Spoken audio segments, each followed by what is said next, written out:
வணக்கம் தஞ்சை மக்களே.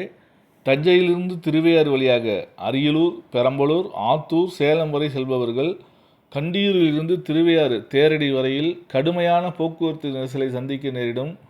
எனவே தமிழக அரசு அரசூரிலிருந்து திருவையாறு விலாங்குடி வரையில் 4 வழிச்சாலையாக பைபாஸ் சாலையை அமைத்துள்ளது. இச்சாலை தேசிய நெடுஞ்சாலை 136 எண்ணின் கீழ் வருகிறது.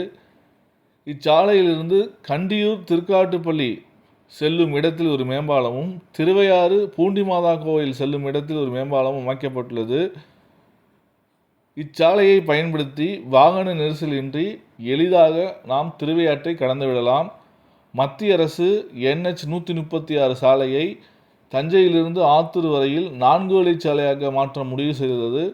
விரைவில் அதற்கான பணிகள் தொடங்கும் என்று எதிர்பார்க்கப்படுகிறது. இது போன்ற செய்திகளை தொடர்ந்து தெரிந்து கொள்ள தஞ்சையின் பெருமை பேஜை ஃபாலோ பண்ணுங்கள். தேங்க்யூ.